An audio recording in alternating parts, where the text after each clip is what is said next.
Hey, it's Robin Waite. Hello, sir. How are you? Hello, Ashley. We were having a conversation, weren't we? Can you still say Happy New Year on the 19th of January? I think You jolly well can. Happy New Year to you, mate. Happy New Year.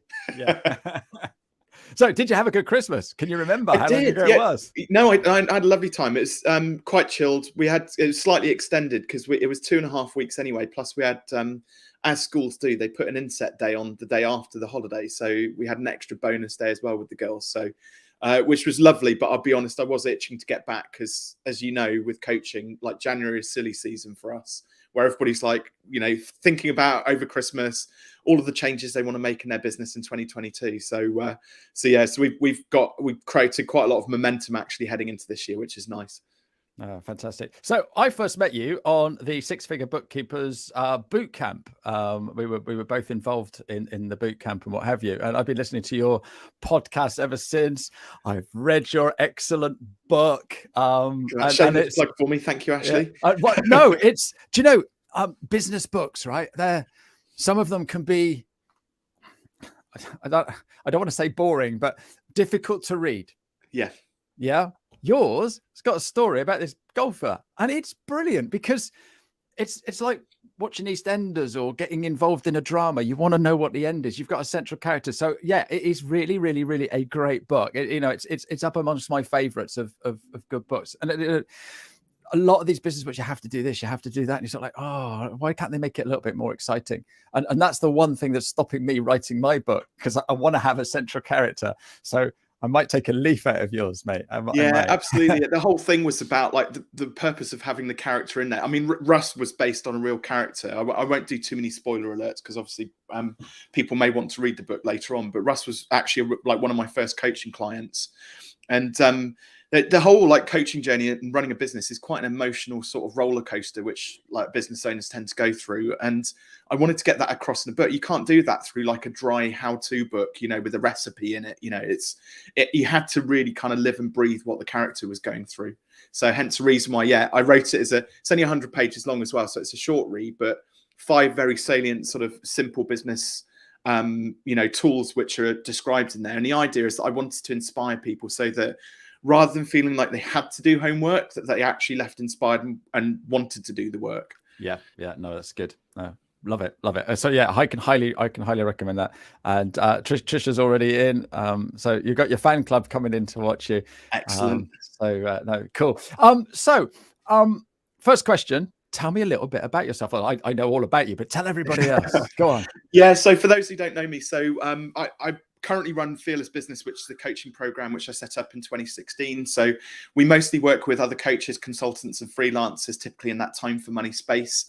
I have 2 best-selling books, which you can see over my shoulder. One we've mentioned before, but the one actually which came before that is the red one there, called Online Business Startup. And that kind of launched me into the stratosphere of being able to do public speaking and running events and starting to get into course creation and various things like that. So I think it's sold about 15,000 copies, the red one has, which is That's all right.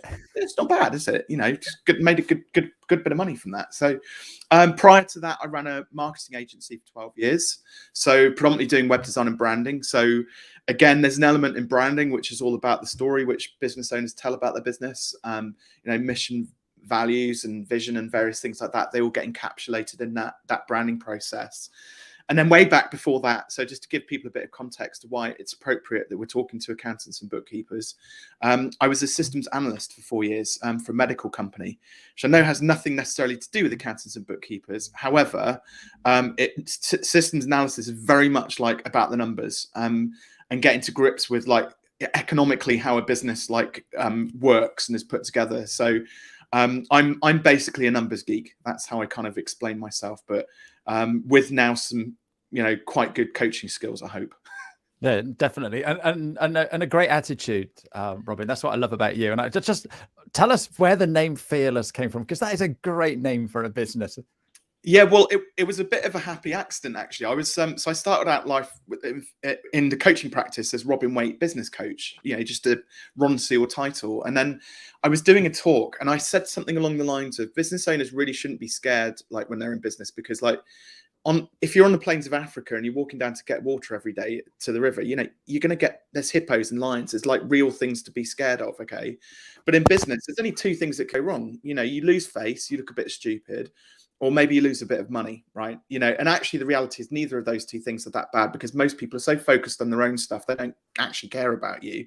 So I said, you need to fear the things in business ever so slightly less that stop you from achieving your goals with your business. Could be standing up and doing a 60-second pitch. Could be getting onto a podcast. It could be writing a book. All of the putting your prices up. All of these things that just, they create fear in people, which are just really, nobody cares. That you just put yourself out there. No, absolutely. Great comment from Jonathan. Attitude is everything. He loves the name. I'm just going to put him on the spot, because he did a post on Monday of him singing. Okay, the singing accountant, which is just out there, isn't it? And again, he put that off. He put that off. He put that off, and he became fearless on Monday. So no, very apt that you're here today. Awesome. Congratulations, Jonathan. Well done. So, what do you do? So in terms of kind of what we focus on, three core areas in Fearless Business. So primarily something called productizing services. So that's taking traditional time for money, hourly rate or day rate type businesses. We package up what they do, you know, into some kind of a more sort of full and remarkable solution, like an offer, basically. But within that, when you go through the productizing process, you have to really heavily focus on outcomes and results that you're going to get for your clients. Most people, accountants and bookkeepers included, focus very much on the features, right? So they're all about, you know, compliance and making sure that we've got the receipts added into, you know, through Receipt Bank, and we're adding stuff into Xero, and it's all very much like feature driven, all of the stuff that we're going to do. But actually, as a business owner, like really all we care about is like, what is the end result going to be? What does this mean? How much time is it going to save me? And then consequently to that, how much money is that going to either make me or save me as well? So that's product architecture. The second core pillar we focus on is pricing. So when you've now got a better product and you're able to then articulate the value of those outcomes or results, typically then you can start to think about increasing your prices, because the person you're selling something to is now anchored to something completely different. Now they're not focused on they don't care how you do it. All they're interested in is how can we get that result, and will it work for me, and how quickly can we get it? So pricing is very important. And obviously when your product is better and your prices are higher, you then got to sell ever so slightly differently as well. So we kind of bring those three things all together: productization, pricing, and a bit of sales training together, just to kind of help people to elevate their businesses. No, absolutely perfect. And how do you do that with accountants and bookkeepers? So with accountants and bookkeepers, it's quite common, obviously, to sell time. So what I do is I look for opportunities. Now, like most business owners, accountants and bookkeepers tend to be a jack of all trades and master at none. We'll do everything to do with accountancy and bookkeeping. But actually, the ones who typically are able to productize really neatly. And part of the productization, I mean, look, anything is ultimately you can calculate it back to an hourly rate. Okay, if I solve your problem, like you know, your $1 million problem, and it takes me an hour, like I've just earned myself $1 million in an hour. So I've got a very highly elevated hourly rate if I can achieve that, right? So everything you can calculate back to an hourly rate, but we've got to stop thinking like that. So with accountants and bookkeepers, you need to think about two different niches. Okay, the first one is the obvious one that all the gurus and experts tell you about. It's the market niche, like who's your ideal client avatar. But again, you shouldn't think of it as you know, and like again, most accountants will work for any business owner, right? SME is not a niche. Okay, and the reason for that is, if you count the large businesses in the UK, I think there's something like 40,000. Okay, there's 6 million businesses in the UK, which basically means they're all SMEs. That's the whole market. That's not a niche. Okay, SME is not a niche. So you've got to go niche within a niche within a niche. Okay, small businesses, fine, but it could be private dental practices, niche within a niche. Okay, it could be we only work with mechanics. We only work with beauty-based businesses, for example. And the thing is, even within those niches, there are like tens or hundreds of thousands of those types of businesses out there. So first of all, we get the market niche, but think niche within a niche within a niche. Then we hop across onto a product niche, and this is where it starts to get quite interesting. So as an example of this, is there one thing that you can do really well now for that one particular client we've just identified? So one of my clients was, they work specifically in the tech startup space. Okay, so they've got a bit of a niche within that, and their niche within the niche was SaaS-based tech startups. They had SaaS products. Then their product niche was doing R&D tax credits. It almost slipped my mind there.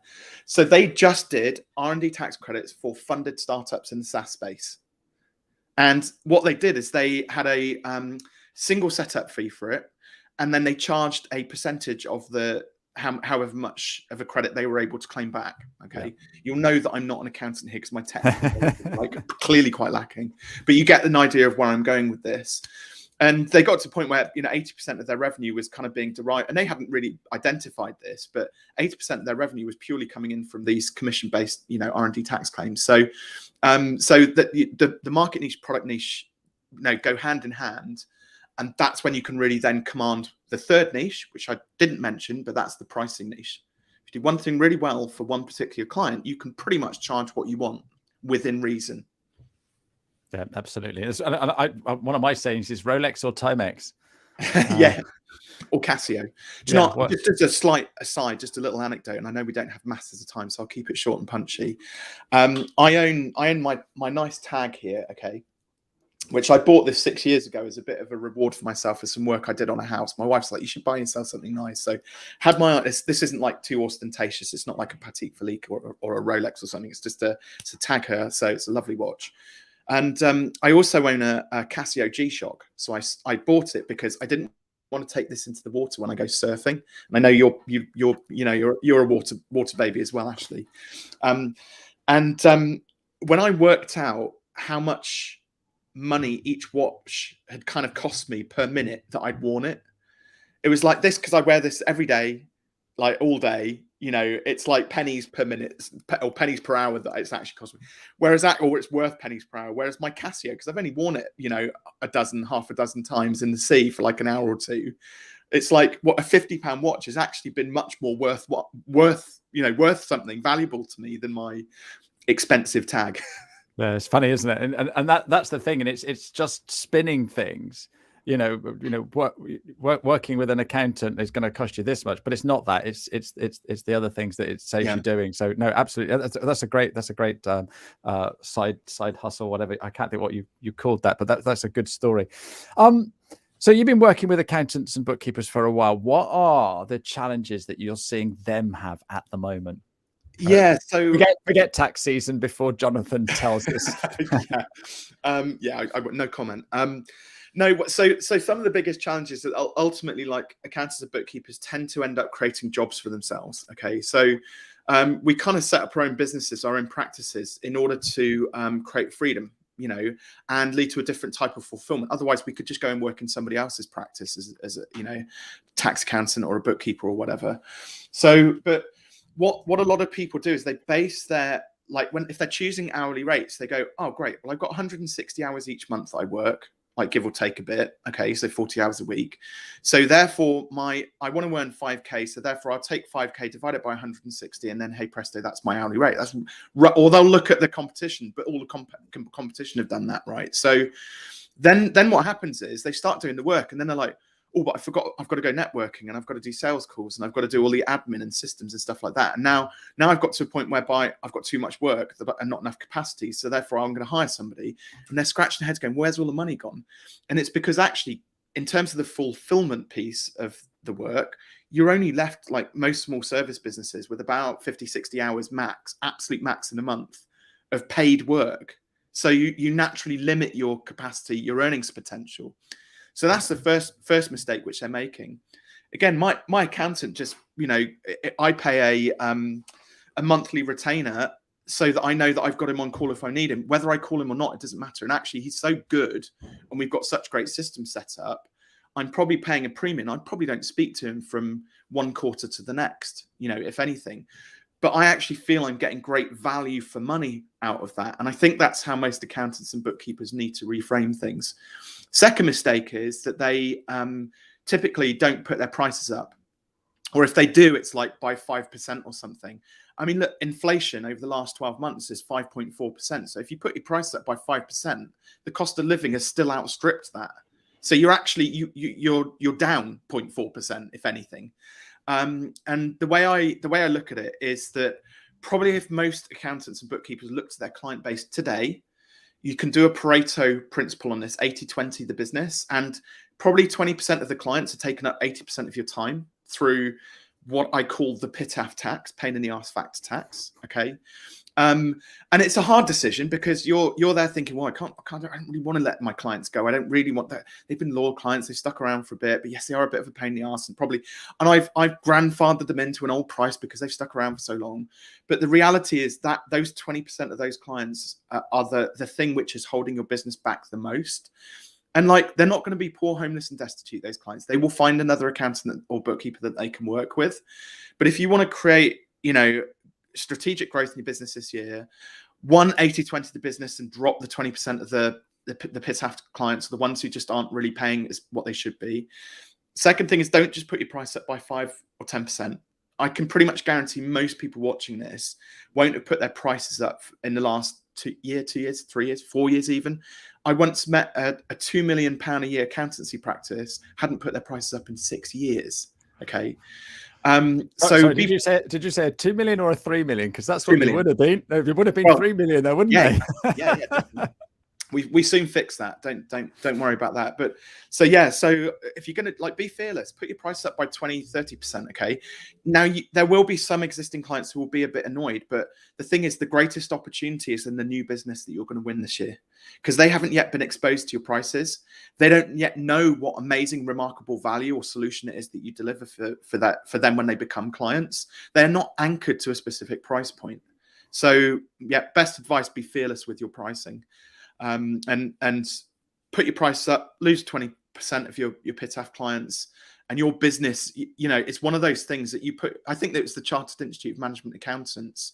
They did a study on raising prices and also discounting prices. But if you increase your prices by just 10%, you can actually afford to have 22% fewer clients and still make the same net profit.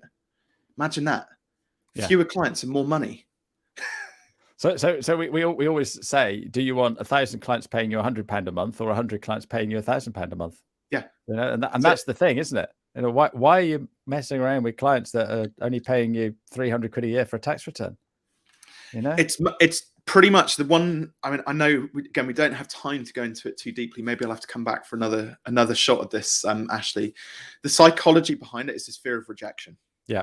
Yeah, absolutely. We hate the idea of either saying no to somebody else because we've let them down, or them saying no to us because we're too expensive. They're both forms of rejection. And fundamentally, like a business, as a principle, a business can't be based on a fear of rejection. A business needs to be based on solid foundations, profitability, right? And cash in the business.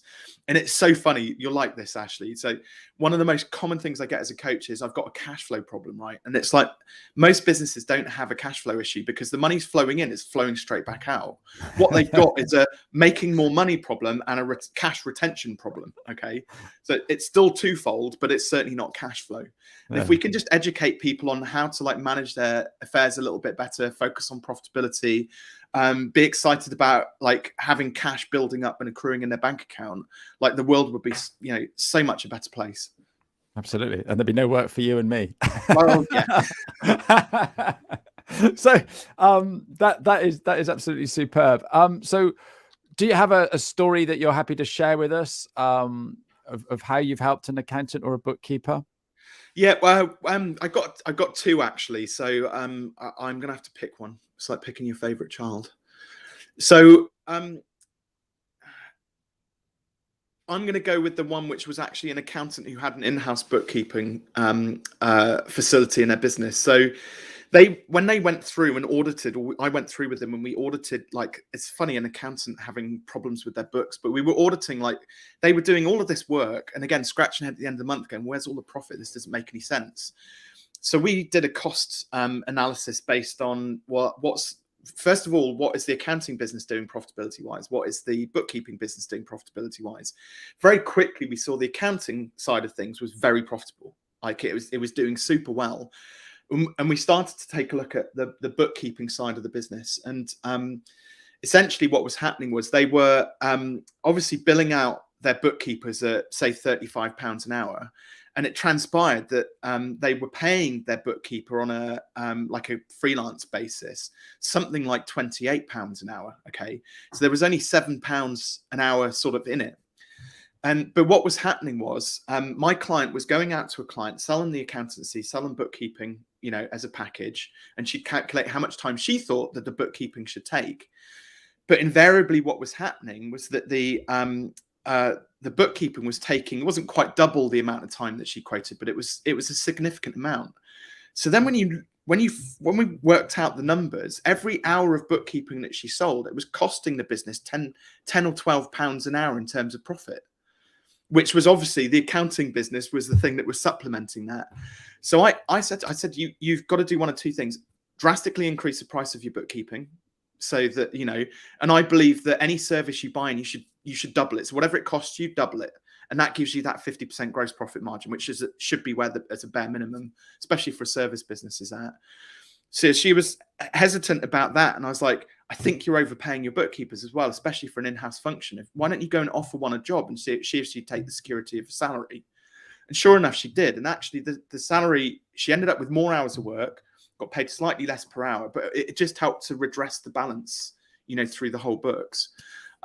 So that's kind of an example of what are we charging? How much profit are we making? In terms of like our team as well, what influence does that have on the profitability within the business? Yeah, no, that's a great story. And that's why it's so important to work with somebody like you, Robin, is because you're outside the business. You don't have any passion, love, or anything for the business. You have passion and love for the business owner. So you're going in there and saying, look, have a look at it from this angle and totally changing it. Jonathan's got a suggestion to change your name. You could have easily done Fear More. Yeah, Fear More Business. Yeah, exactly. And I like that. I like that. That's great, Jonathan. We have run out of time. And so I've got a couple of questions. First one is, how can people get hold of you? And I have to tell people to listen to your podcast as well. So once this is finished, Robin, can you go into the X broadcast or however it is and put in some links for how people can get hold of you, your book, and your podcast, because it's brilliant. Some great nuggets that I listen to. So you do talk really quickly, so you get you get full value out of your podcast. My speaker coach called me the Gatling gun when I was because he's just like, you just come up with so many ideas. It's like you've got to slow down a bit, dial down the Gatling gun a little bit. In terms of contacting me, so the podcast is called the Fearless Business Podcast. So you can Google that. My website, I've got two actually. I've got robinwaite.com, but fearless.business is one where I house all of my sort of resources for small business owners. Got things like marketing checklists in there. You'll be able to download a copy of the book if you want to as well. If people are very kind to me, I may even sign a copy and stick it in the post to them as well. And if anybody does want to actually donate to my beer fund, then obviously it's helpful. Just go and jump onto Amazon and grab the book from there as well. It's on obviously Kindle paperback and audiobook, but I'm always happy to send out a signed copy. I think it's nice when you sort of personalize things and people feel like they're getting that personal touch as well. So fearless.biz/TYS if you want a copy of Take Your Shot. Oh, perfect. You've done that before, haven't you? So Jonathan's got a quick question for you. Which niche do you target? So my niche is so broadly speaking, service client businesses who are in that time for money space, charging hourly rates or day rates. So I don't typically work with clients once they've productized already, because they kind of know what I know. I might be able to help them with pricing. Then within that, coaches, consultants, and freelancers primarily, albeit this year I'm focusing a lot more really on sort of coaching businesses and things like that. I get a lot of, I've worked with a broad range of businesses over the years, anything from, accounting practices, bookkeepers, right the way through to medical aesthetics businesses. Who knew that I'd be like talking about Botox and things like that? But business is a business is a business. But yeah, this year I'm focusing much more on sort of coaching and consulting based businesses who have direct sort of close contact, and typically micro businesses, one person businesses. Perfect. Claire's read your book. She says it's amazing, changed her thinking for sure. Speed of speech is important, and Rich should know that. He used to work for the BBC, so yeah, Gatling gun, I like that. Yeah, so she got the signed copy as well. So no, you have been an absolute star, Robin. I knew you would be. Thank you so much for coming on. My final question: when you were at primary school, right, what did you want to be when you grew up? I wanted to be a fighter pilot. Whoa, that's cool. Yeah. And then when I was 7, I had all of my hopes and dreams of being like Tom Cruise and Top Gun dashed after a trip to the opticians, where I discovered that I was colorblind. It explained why I used to dress up like Paddington Bear, because I couldn't tell the difference between a lot of the colors that I was wearing. And then kind of things shifted at that point. Actually, that's when I started to get into like kind of making and breaking things, and like the system side of things and just how things worked. And I think that's why now that as I then ran my own business, I've got much more interested in like how the business works, and like, you know, taking that apart and putting it back together. I find quite an interesting sort of process. Oh, perfect. So turn it on its head and look at you now. Now. That's it. What else is it? Well, kind of you, just a different industry. Yeah. Okay, cool. Guys, thank you so much for all your lovely questions and your comments. And Robin, you've been a star, and you take care. Thank you very much indeed. We'll be back next week, guys. All the very best. Bye-bye. Thank you.